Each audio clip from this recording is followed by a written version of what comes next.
Miên mong bôn nhưng chỉ trơn ban trao xua sầm nốt đôi kia tam địa bàn đài sừng cung Facebook និងបណ្ដាញសង្គម TikTok របស់ LBC អំពីការបង្កើត brand ផ្ទាល់ខ្លួនរបស់កូនខ្មែរការបង្កើតសិប្បកម្មដែលអាចផលិតនិងវេចខ្ចប់នៅផលិតផលដែលទទួលស្គាល់ដោយក្រសួងដោយមានការចុះបញ្ជីចបផនិងការចុះ barcode សម្រាប់ផលិតផលបញ្ជាក់អំពីទំនិញរបស់ខ្មែរក៏ប៉ុន្តែគាត់អត់ដឹងថាតើនីតិវិធីនៃការធ្វើនេះគឺត្រូវឆ្លងកាត់ក្រសួងណាខ្លះអស់ថវិកាប្រមាណក្នុងការធ្វើ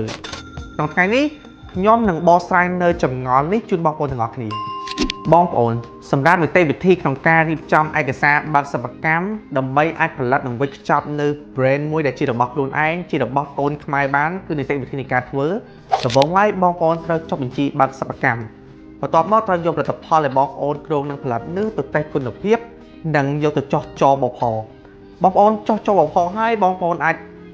ចែកចាយនិងលក់ដូរនៅផលិតផលរបស់បងប្អូនបានហើយក៏ប៉ុន្តែករណីដែលបងប្អូនចង់ឲ្យ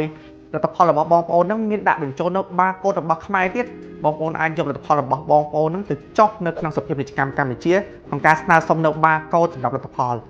វិធីការស្រាវជ្រាវក្នុងការរៀបចំធ្វើនៅ brand មួយដែលជារបស់ខ្លួនឯងដែលអាចផលិតនិងផ្គត់ផ្គង់ទីផ្សារក្នុងស្រុកបានខ្ញុំដឹងថាបងប្អូនមួយចំនួនគាត់ខ្លាចក្នុងការផ្ដល់នៅទិន្នន័យផ្ទាល់ខ្លួនឬក៏ទិន្នន័យរបស់ក្រុមហ៊ុនទៅឲ្យបុគ្គលទី2ដែលជា agency ក្នុងការជួយរៀបចំឲ្យខ្លាចមានការបែកធ្លាយនៅទិន្នន័យឬក៏រូបមន្តផ្សេងក៏ប៉ុន្តែជាមួយ LBC ធានានូវសុវត្ថិភាពសុខភាពនិងភាពសម្ងាត់របស់បងប្អូនហើយយើងខ្ញុំនឹងជួយរៀបចំឯកសារជូនបងប្អូនឲ្យបានត្រឹមត្រូវស្របទៅតាមច្បាប់កំណត់របស់ប្រជាជាតិកម្ពុជាបើសិនមកបងប្អូនមានចម្ងល់បន្ថែមទាក់ទងជាមួយនឹងការបើកសិប្បកម្មឬក៏ការបង្កើត brand ផ្ទាល់ខ្លួនបងប្អូនអាចទំនាក់ទំនងបានមកកាន់ក្រុមការងារយើងខ្ញុំនឹងផ្ដល់ការប្រឹក្សាយោបល់ជូនបងប្អូនដោយឥតគិតថ្លៃសម្រាប់ព័ត៌មានលម្អិតបងប្អូនអាចទំនាក់ទំនងបានតាម description នៃវីដេអូនេះ Follow for Nate